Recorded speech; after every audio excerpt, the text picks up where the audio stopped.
Bom dia e noite a todos, como é que vocês estão? Canal Luz no Fim do Túnel, eu sou o Helder de Araújo. O título do vídeo de hoje é Estados Unidos já está em guerra contra a China. O conteúdo deste vídeo está no meu blog e está na descrição aí do vídeo. Quem quiser ajudar o canal também tem o Pix aí também. Nossos conteúdos têm sido bastante diferenciados, é mídia alternativa, é mídia calcada na contracorrente da mídia mainstream. Hoje, realmente, as notícias estão bombando, pessoal.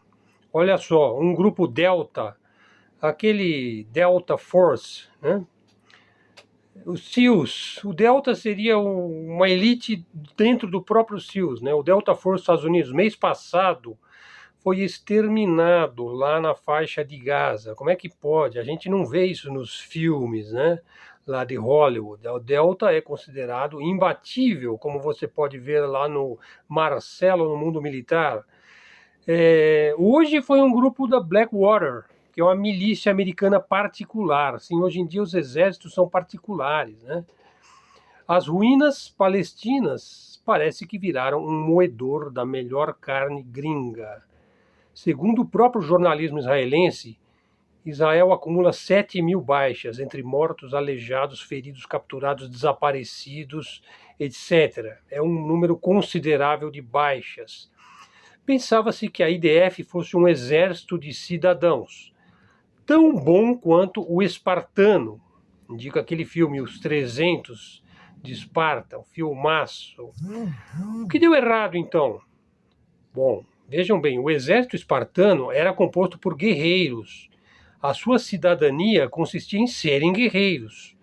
Já o exército israelense, infelizmente tenho que dizer, é um exército de tuiteiros, tiktokeiros, blogueiros, youtubers, ubeiros, chaveiros, comerciários, bitcoinheiros, etc., e que viram soldados se necessário. Claro, todos são reservistas, mas não tem nada a ver com Esparta. Os oficiais da IDF, por sua vez, são considerados excelentes militares, de alto nível. Já a tropa, pelo visto, deixa a desejar. Qual é a causa disso? Seria o aburguesamento, a política consumista e o American Way of Life, o amolecimento dos hábitos, do costume, a falta de brio, o excesso de baladas. Vocês viram lá no 7 de outubro, né? Bons vinhos, baseado, materialismo. Bom, o fato é que a visão guerreira de Israel hoje consiste em trucidar civis inocentes e vencer o Hamas. Estamos esperando. Vale a pena morrer por Israel? Essa é uma boa pergunta, hein? E matar civis inocentes significa ganhar a guerra? E você não pode criticar. Se você critica, você é chamado de antissemita. O antissemitismo hoje já não tem mais relação com o povo judeu, vamos dizer, hein? Já não tem mais relação com o judaísmo, com seus costumes, com esta religião, com suas crenças, com seus mandamentos. O antissemitismo hoje tem relação com o Estado de Israel, a Israel que foi criada pela ONU em 1948.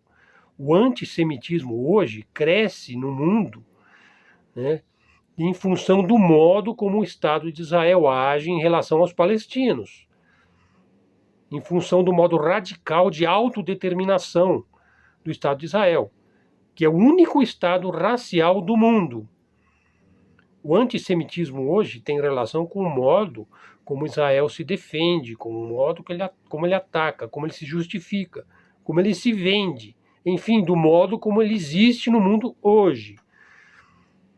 O fato é, a Israel da ONU está com a promoção de sua guerra de extermínio, alegando antissemitismo contra si, se você a critica.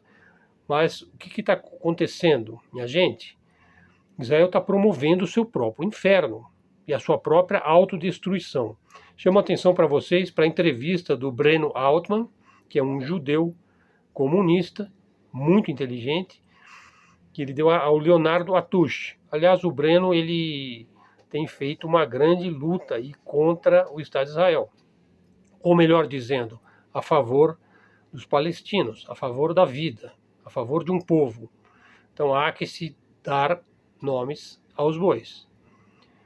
Falar um pouquinho do excepcionalismo americano. Existe um excepcionalismo americano? Sim, existe, ele é bastante conhecido. Mas existe também um excepcionalismo sionista. E existem relações diretas e indiretas entre os dois. Mas o que é o excepcionalismo americano? O que é o excepcionalismo sionista? É a capacidade, a possibilidade de fazer o que se quiser, se desejar fazer. Os dois estão no topo da pirâmide capitalista. A gente poderia dizer que o topo do sistema é capitalista.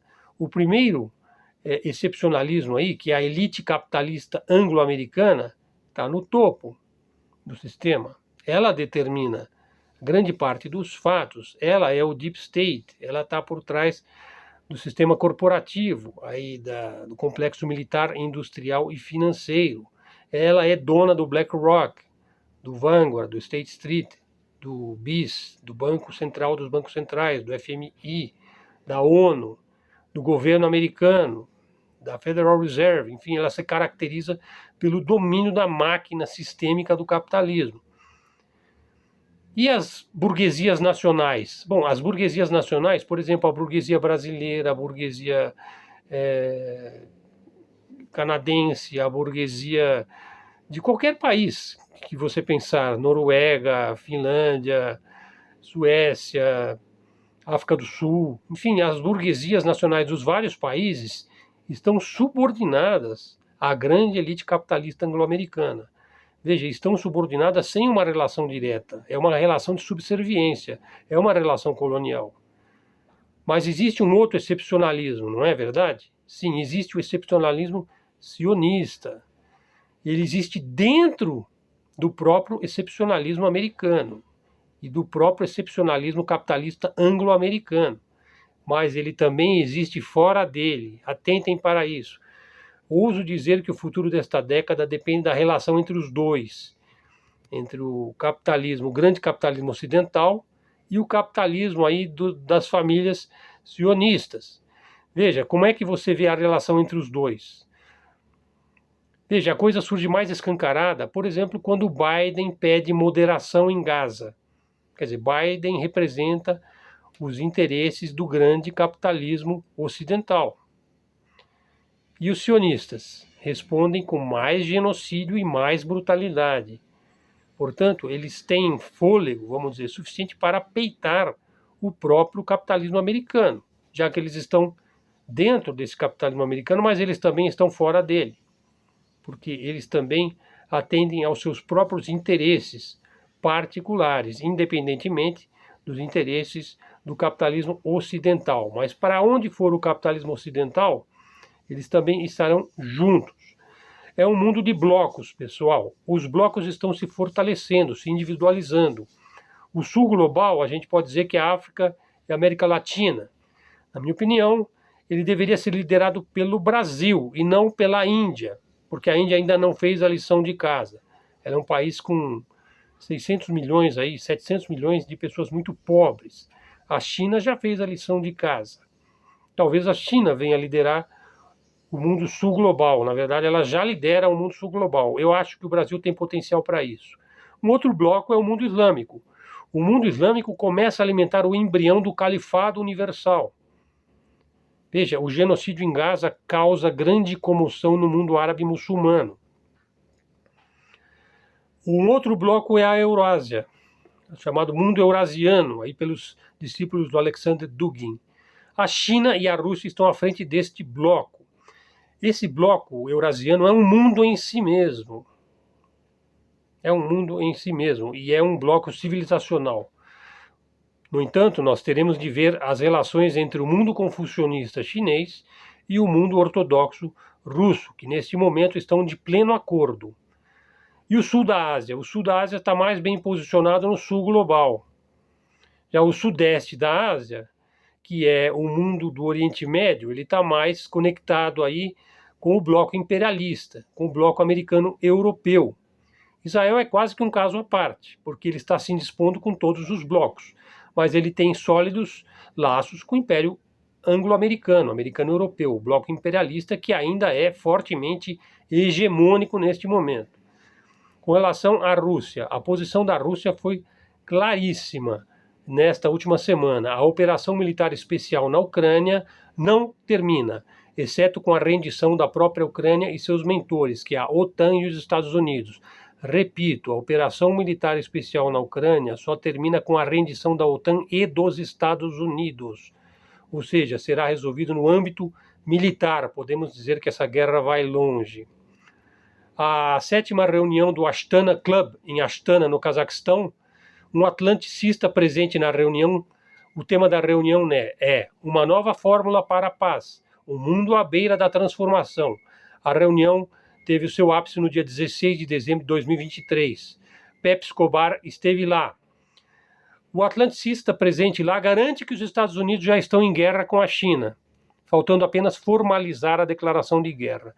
Aproveitou para dizer que a guerra já está vencida pelos Estados Unidos, uma vez que, anotem, os chineses não passam de completos covardes. Foi isso que ele falou. Pessoal, hoje é dia 22 de dezembro, o solstício de verão começou hoje. São os 3 dias de escuridão que aparecem lá no Apocalipse. Digo, o Sol fica parado na maior declinação possível, próximo da Terra. Durante 3 dias ele fica parado, é o solstício de verão. Dia 25 ele renasce. Retoma o seu movimento usual em direção ao norte. É o nascimento do Filho de Deus, o Son of God, ou Son of God, o Filho de Deus, a luz que ilumina o mundo. Então hoje damos início ao solstício de verão. Obrigado a todos. Prestem atenção no conteúdo deste vídeo, que eu acho que é um dos mais importantes do nosso canal. Canal Luz no Fim do Túnel. Obrigado a todos. Se gostar, dê um like, faça um comentário, traga um seguidor para o canal. Nosso canal vai longe. Então, até a próxima e fiquem com Deus.